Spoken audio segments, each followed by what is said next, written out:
Tiga pemain keturunan tambahan yang diprediksi tampil di laga Timnas Indonesia versus Timnas Irak. Mohon subscribe channel ini dulu agar tidak ketinggalan berita Timnas Indonesia dari kami.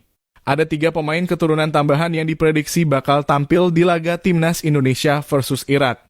Ketiga pemain berdarah Indonesia itu dinilai tengah diincar oleh PSSI untuk dinaturalisasi sebelum matchday kelima Grup F kualifikasi Piala Dunia 2026 zona Asia pada Juni 2024 mendatang. Seperti yang diketahui, PSSI terus gencar menaturalisasi sejumlah pemain keturunan Indonesia. Tom Haye dan Ragnar Orotmangoen menjadi dua pemain keturunan yang terakhir menjadi warga negara Indonesia dalam kurung WNI. Selanjutnya, PSSI dikabarkan masih akan menaturalisasi sejumlah pemain. Hal itu juga merupakan lanjutan dari kunjungan pelatih Timnas Indonesia, Shin Tae-yong ke Belanda beberapa waktu lalu. Jadi, ada pemain keturunan Indonesia Belanda yang masuk ke dalam daftar tiga pemain yang mungkin sedang diproses untuk dinaturalisasi agar bisa bermain saat Timnas Indonesia menyambut Irak di Stadion Utama Gelora Bung Karno SUGBK pada 6 Juni 2024. Berikut tiga pemain keturunan tambahan yang diprediksi tampil di laga Timnas Indonesia versus Timnas Irak. 3. Maarten Paes. Maarten Paes jatinya sudah dikonfirmasi telah masuk dalam program naturalisasi PSSI. Hanya saja proses naturalisasi kiper klub Amerika Serikat, Dallas FC itu mudah. Sebab Paes tidak bisa memenuhi syarat artikel 9 ayat 2 peraturan FIFA soal pergantian asosiasi.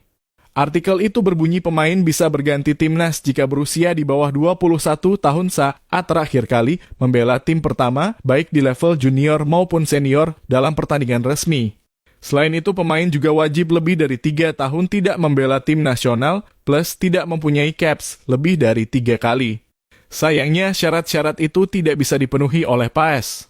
Pesepak bola berusia 25 tahun itu membela timnas Belanda U21 di kualifikasi Piala Eropa U21 2021 pada 15 November 2020. Ketika itu ia sudah berusia 22 tahun. Hal itu membuat PSSI harus melalui jalur pengadilan arbitrase olahraga dalam kurung CAS untuk menaturalisasi Paes. 2. Calvin Verdonk. Nama Verdonk akhir-akhir tengah ramai dibicarakan oleh para pencinta sepak bola tanah air. Sebab fullback kiri klub Belanda, Nijmegen itu sendiri sudah mengonfirmasi dalam proses naturalisasi menjadi WNI. Itu dalam kurung memperkuat timnas Indonesia merupakan hal yang sudah lama saya pikirkan. Kalau boleh jujur, kita sedang proses dalam kurung naturalisasi sekarang, kata Calvin Verdonk mengutip dari akun YouTube Yusanugraha. Jadi sekarang saya sedang menunggu bagaimana prosesnya. Kalau semua proses sudah selesai, kita akan lihat kapan saya bisa bermain untuk timnas Indonesia. Tapi sekarang semuanya sedang diurus, tambahnya. 1. Oleh Romani dalam channel YouTube Football Premier Striker FC Utrecht, Oleh Romani mengonfirmasi sudah dihubungi oleh Ketua Umum dalam kurung Ketum PSSI, Erick Thohir. Melalui Erick Thohir, Romani mendapatkan penawaran dari PSSI untuk dinaturalisasi. Pembicaraan dilakukan melalui FaceTime bersama agen saya. Saya berkata kepada Ketua Umum PSSI dan mereka mengatakan apa yang mereka mau. Mereka ingin saya memperkuat timnas Indonesia. Saya pun mendengarkan apa yang disampaikan dan meresapinya, kata Romani di akun YouTube Football Premier. Hanya saja Romani nyatanya belum mau mengambil keputusan cepat-cepat.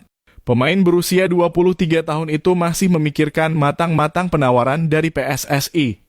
Masih terlalu dini, saya belum sampai di sana, imbuh oleh Romani.